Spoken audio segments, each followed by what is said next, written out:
Every word hit me like a cold truth I hadn't wanted to believe. The courtroom was quiet, the kind of quiet that squeezes your chest. The judge read from the messages, line after line, each one peeling back the layers of the man I thought I'd married.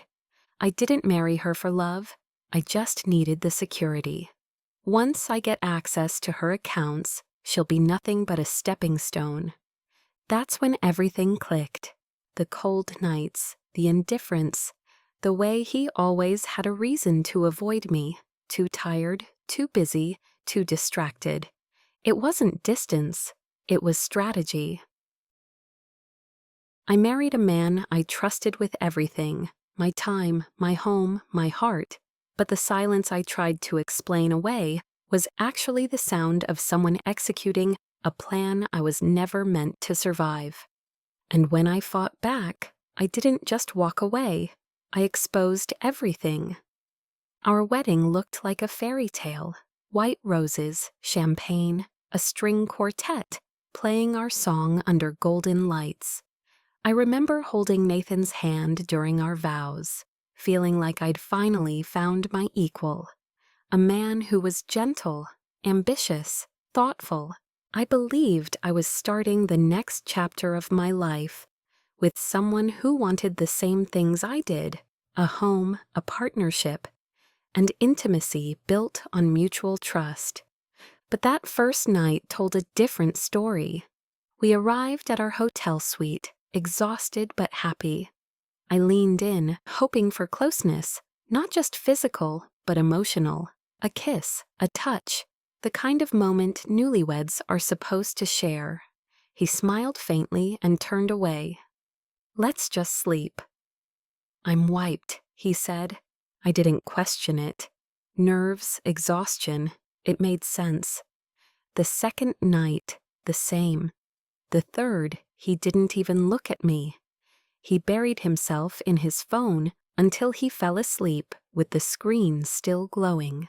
At first, I told myself to be understanding. Marriage is an adjustment. People need time. But as days turned into weeks, the space between us started to feel like a wall, one I hadn't agreed to build. He stopped reaching for me, and every time I reached for him, he turned away. Sometimes with a sigh, sometimes with an excuse, often with nothing at all. I started to shrink into myself. Who was this man I'd married? Where had the warmth gone? Somewhere in those endless quiet nights, I picked up my old journal. Writing had always helped me think clearly, especially when my emotions felt too big to hold. I remember sitting at the kitchen counter one morning, pen in hand, and finally admitting what I hadn't wanted to face. He wasn't unavailable. He was uninterested. And that realization hurt more than any fight ever could. Let me back up and tell you who I am. My name is Isabelle Hartman. I'm 34, a senior analyst at a corporate law firm in Chicago. I'm methodical. I try to lead with compassion, not assumptions. I believe people deserve time to grow into each other. I don't yell, I don't throw ultimatums. But what I do expect is effort, respect, a relationship that feels like a two-way street. With Nathan, I thought I had that. Until I realized I was doing all the walking. He wasn't cruel. He wasn't loud. He just withheld, with a smile, with just enough charm to keep me questioning myself, never him.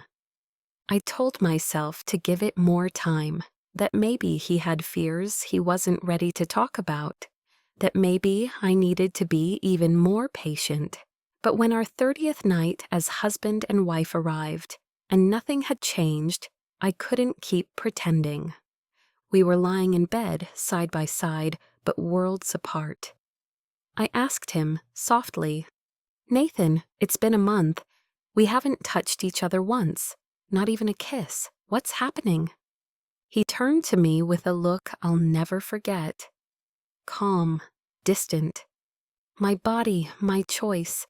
You have no right to expect anything. It wasn't anger, it wasn't fear. It was cold calculation, like he was reminding me of the rules I had forgotten. That moment cracked something in me. He hadn't just rejected intimacy, he'd rejected the idea of us. He saw me not as a partner, but as an asset he didn't owe anything to. That night, while he slept beside me, peacefully, without a care, I lay awake staring at the ceiling, asking myself one question. Was I married to someone who had never actually wanted to be a husband? And then, without panic or drama, I made a decision. I would file for the marriage to be dissolved. Not to punish him, not out of spite, but because something deeper than desire had died. Trust, effort, respect. What I didn't realize then was this. My quiet decision would spark a chain reaction that would shake both our lives. Because what Nathan had done wasn't just emotional neglect. It was premeditated betrayal. And soon the proof would speak for itself. The courthouse smelled like dust, varnished wood, and waiting. Like stories half finished and people stuck between chapters. I walked in early, my heels clicking against the marble, papers folded neatly in my leather portfolio. My hands were steady, but my stomach felt like it was holding its breath.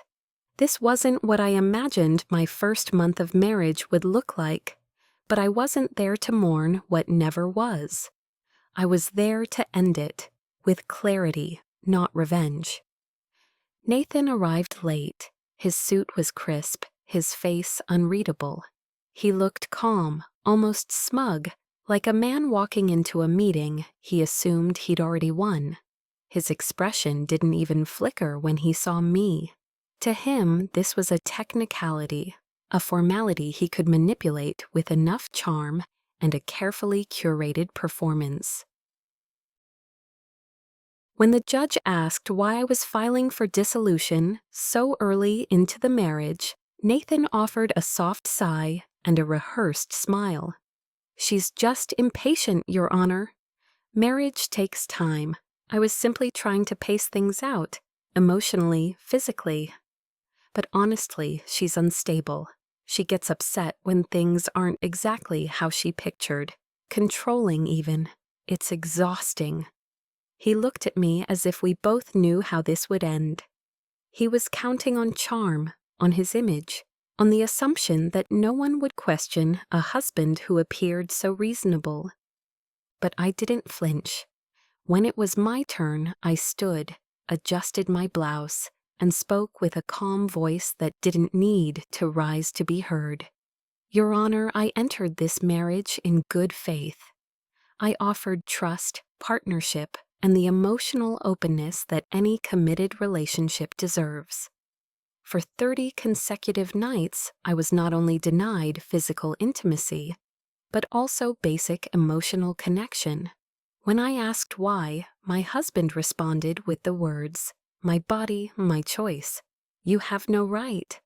The courtroom shifted, shoulders stiffened, pens stopped moving.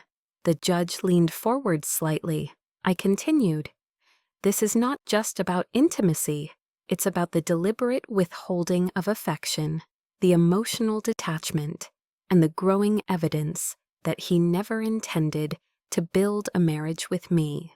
I believe this was never about love. It was a strategy.' I paused, then added, 'And I have the evidence to support that claim.' That was the first time Nathan's expression changed. He turned toward me with the slightest tilt of confusion. For the first time in the entire process, his confidence hesitated.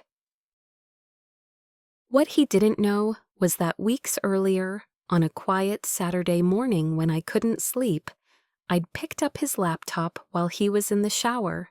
I hadn't gone searching. I just needed to send a file from our shared drive. But his messages were open. Not emails, chats, screenshots saved in folders. Conversations with friends, some with names I didn't recognize. I didn't want to read them, but the moment I saw my name and the word plan, I couldn't stop. He'd laid it out like a strategy deck. Don't worry, she's got money, stability. I don't have to fake it forever. Keeping things cold makes her chase harder. She'll be too emotionally confused to question anything once I get access. Marriage is leverage. You don't waste leverage on actual affection. I printed everything, not out of spite, but to protect myself. I knew instinctively this wasn't just manipulation. It was fraud. It was intentional emotional misrepresentation in the context of a legal commitment. When my lawyer handed the judge the neatly labeled evidence folder, Nathan finally shifted in his chair. He looked at me, not with anger, not with regret, but with something I hadn't seen before, calculation turning into panic. The judge tapped his gavel once. These will be reviewed immediately. The silence that followed wasn't mine to fill. I just sat still, letting the weight of Nathan's own words carry the conversation forward. Because for the first time, this wasn't about proving I was worthy of love. It was about proving that he had never intended to offer it. And what he hadn't realized, what most people never do, is that the courtroom doesn't care about charisma. It cares about facts, about patterns, about intent. This wasn't a breakup, this was a reckoning. The judge flipped through the evidence slowly, page by page, his expression unreadable. Each printed message felt like a spotlight, illuminating corners of my marriage that I had only sensed in shadows.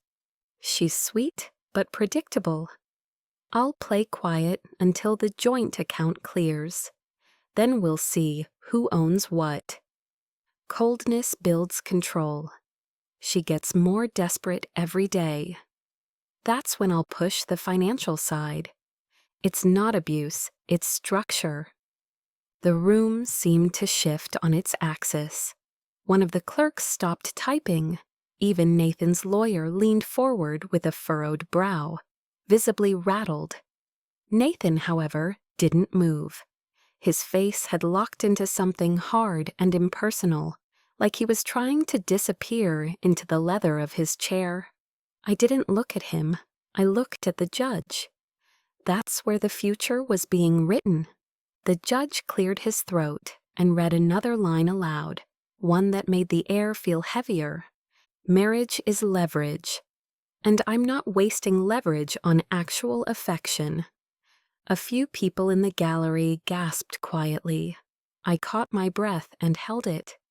I had already read every word, printed every screenshot, highlighted every line with my lawyer. But hearing it spoken in a courtroom, under oath, under scrutiny, it hit differently. It was no longer private pain. It was now public record. Nathan finally spoke, his voice sharp and too loud. Those were taken out of context. They were jokes, private conversations. She's twisting them. The judge raised a hand. Enough. His voice was clipped but calm. Too calm, which was somehow more intimidating. These are your words, Mr. Blake. This court will treat them as representations of your intent. Nathan turned to his attorney, who leaned away ever so slightly. Whatever script Nathan had come in with had officially unraveled. I should have felt vindicated. Instead, I felt numb. This wasn't a victory. It was just the first time someone else truly saw what I had been living through. And even then, part of me still wanted to ask why. Why go through all the effort of marrying someone you didn't want to love? Why weaponize closeness only to deny it? But I didn't ask, because it didn't matter anymore.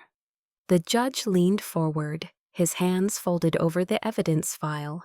Given the messages presented and the tone of correspondence over several weeks, This court finds serious reason to question the petitioner's good faith in entering this marriage. There appears to be a clear intent to deceive. There it was, the word no one ever wants to see tied to their marriage, deceive. Nathan's lawyer requested a recess. The judge granted 10 minutes. As we stood, I caught a glimpse of Nathan's face. Not smug, not charming, pale, flat. Like a man who just realized the house he was playing in wasn't built on concrete, but sand.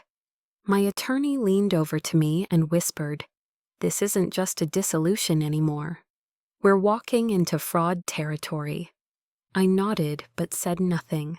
I just held my breath, letting it fill the hollow space that Nathan had carved out in me. I hadn't just lost a husband. I'd lost the version of myself that had once believed in him. We returned to our seats, and I sat still as the judge announced we would continue to examine the evidence and allow legal counsel to prepare for further motions based on new findings. Nathan tried again, quieter this time. "She misunderstood me. I was venting. I never meant for any of this." But the judge didn't even respond. He turned to me instead. "Miss Hartman, do you have anything to add at this time?" I stood slowly and met Nathan's eyes for the first time that day. "No, Your Honor." His own words are more honest than anything I could say. And with that, I sat down, quiet, steady, done explaining. Because finally, he was the one being forced to explain himself. And I had no intention of interrupting while his life unraveled. The courtroom still felt heavy when we reconvened. The judge had recessed for only 10 minutes, but Nathan looked like he'd aged 5 years in that time. His shoulders had slumped just slightly, and his tie was no longer straight. Meanwhile, I sat perfectly still, waiting for the moment I knew was coming. The moment he'd realize this was far from over. Because while those messages had exposed his intent, I had one more piece of the puzzle, and it was buried where he thought no one would bother to look. Weeks before I filed for dissolution, I started going through our wedding documents, not out of suspicion, but as a way to clear my head. I needed something practical, something solid to ground me, while everything else in my life felt like smoke. That's when I found the marriage contract addendum. Nathan had insisted on it during our engagement. "Just a standard clause," he'd said, waving it off. "A formality. Everyone signs something these days." At the time, I hadn't questioned it. I trusted him. I trusted that he was protecting both of us. But something told me to read it again, this time with a sharper lens. I took the document to a lawyer friend who specialized in contractual fine print. She called me later that night. "Isabelle," she said, "did you read this clause at the bottom? Section 8B? I hadn't." I'd skimmed it during the rush of wedding planning, distracted by menus and seating charts. But there it was, in black and white.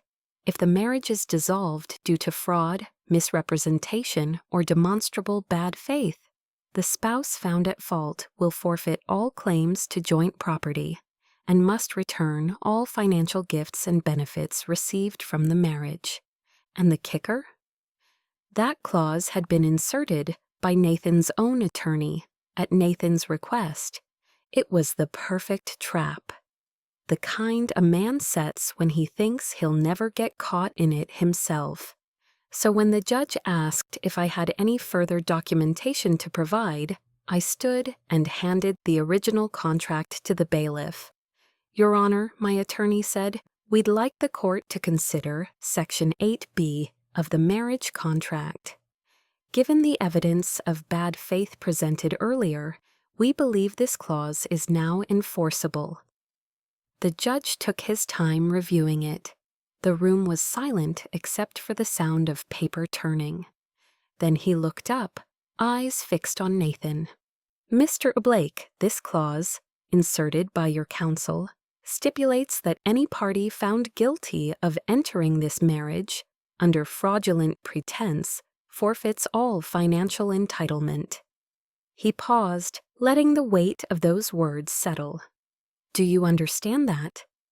Nathan opened his mouth to object, but his lawyer leaned in quickly and whispered something, probably reminding him that the clause wasn't just enforceable, it was airtight.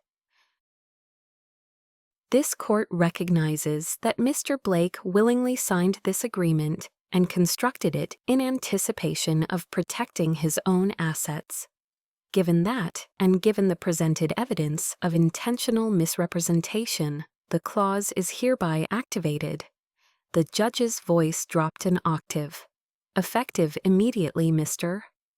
Blake forfeits all financial claims, joint property, marital gifts, any shared resources acquired during the marriage. Miss Hartman is absolved of any and all financial obligations. Nathan's mouth opened again, but no words came. He looked stunned, like someone had just snatched away a prize he thought was already his. This isn't fair, he finally managed to say. She's twisting everything. I didn't mean, this isn't what I meant when I. It is, in fact, the judge cut in. Exactly what you meant. These were your words. This was your clause. The gavel struck with finality, a sharp, clean sound, and just like that, the marriage he'd manipulated into existence, the financial future he thought he'd secured, was gone. He hadn't just lost the case, he'd lost control. He stood there for a moment, stunned, trying to gather the pieces of the image he'd so carefully built. But there were no pieces left, no lies to fall back on, no more angles to play. And me? I didn't smile. I didn't gloat. I simply exhaled. It was the first real breath I'd taken in months. Because for the first time since I said I do, the person at the table across from me no longer held any power. I expected the legal outcome to shake him. What I didn't expect was how fast everything else would start to unravel. It began quietly, whispers in circles we both used to move through together. Friends who had once praised Nathan for being so measured and so stable stopped returning his calls. People talk even when they pretend not to. And when they got their hands on the court documents, particularly the screenshots, they didn't just talk. They forwarded, they shared, they labeled him. One of our mutual friends, Angela, sent me a text a week after the ruling. I had no idea. We thought he was just private. I'm sorry, we should have checked in more. I didn't respond. What was there to say? The truth had never been about who was watching. It had always been about who had the courage to look closely. His old coworker group chat, the same one where he'd once bragged about keeping me cold until the leverage set in, turned on him with alarming speed. One person leaked screenshots to his employer's HR department. Another sent an anonymous email to their industry listserv, attaching excerpts from the court proceedings. I didn't do any of it. I didn't have to. His own words moved faster than I ever could. And then came the call from his firm. I heard about it secondhand through a colleague at my own job. While they couldn't fire him directly for a personal legal matter, they could and did reassign his accounts. Clients had asked for a different point of contact. Deals were rerouted. His name was quietly removed from several project credits. Reputation in our world isn't always about what you do. It's about how well you hide what you've done. And Nathan had hidden nothing. At home, things weren't much better for him. I found out through a relative of his, someone I hadn't spoken to since the wedding, that Nathan's parents had been humiliated by the outcome. Apparently, they'd stood up for him fiercely when I filed. They'd said I was dramatic, overly sensitive. Isabel's just not used to being with someone who has boundaries, his mother had told people. But after the ruling, the tone changed. His father reportedly confronted him at dinner. "You didn't just lie to her," he said. "You lied to us, too." From that day on, invitations dried up. The same family that once flooded our engagement party with monogrammed gifts now left him out of group vacations and birthdays. But perhaps the deepest fracture was in his social circle, the friends he had trusted with his plan, the same ones he'd messaged about playing the long game. Some of them disappeared overnight. One even issued a public apology online, writing, "I didn't know the extent of it. I wish I had stepped in. Again, I said nothing." There was power in silence. And still, Nathan tried to maintain control of the narrative. He posted vague captions, quotes about forgiveness, strength, false accusations. A few loyal followers clicked a like, but most scrolled by without a word. The comments thinned out. His inbox, once overflowing with admiration and networking requests, now sat mostly silent. Meanwhile, I got to rebuild, quietly, steadily. No grand declarations, just space, peace. Evenings where my thoughts weren't tangled in questions I couldn't answer. But the irony wasn't lost on me. For a month, he'd denied me warmth, touch, connection, all under the guise of choice. "My body, my choice," he'd said, as if that settled everything. But now the choice had boomeranged. The people in his life, the friends, the employers, the family members, they were all making choices too, and not one of them chose to keep him close. He thought he was protecting himself when he weaponized distance, but in the end it isolated him completely. He was alone, not because I had exposed him, but because, for the first time, no one wanted to believe the man who had turned his marriage into a playbook. The silence he once used as control was now echoing around him, with no one left to manipulate. It had been almost 6 months since the court dissolved the marriage, but remnants of Nathan's presence still lingered, like the smell of cologne in a jacket you haven't worn in years. He was gone, legally and emotionally, but memory has its own pace. Healing isn't linear. Some days I moved freely. Other days I found myself pausing in the coffee aisle, remembering how he took it, black, with a single sugar, and then shaking my head, wondering why I still cared. But then came the night I saw him again. I was out with colleagues at a downtown restaurant we used often for business meetings.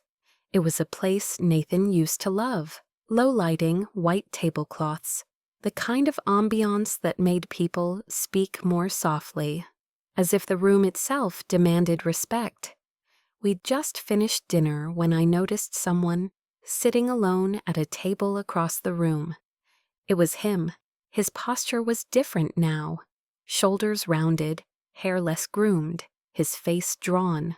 No phone in hand, no friends around, just a man folding and unfolding his napkin like it was the only thing in his control. He looked up and saw me. For a moment, I considered walking past without a word. But then he stood, quickly, almost desperately. He crossed the room with the caution of someone who didn't know whether they were welcome.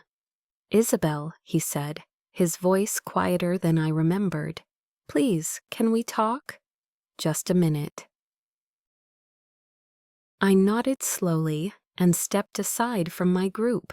He looked nervous, his eyes darting toward the door like he was bracing for rejection. "I've lost everything," he said, barely above a whisper. "My family barely speaks to me. Friends won't return my calls. At work, they pass me over like I'm invisible. I thought I was being smart, strategic. But I see now, I ruined everything. His eyes welled up. I didn't expect it to cost this much. I didn't expect it to feel this empty. He reached for my hand. Reflexively, I didn't pull away at first. I let him feel for a second what he had so casually denied me night after night, basic human connection. Then I gently placed my other hand over his and removed myself from his grip. I looked him in the eye, my voice steady. You told me, my body, my choice, you have no right. You were right, Nathan. You made your choice.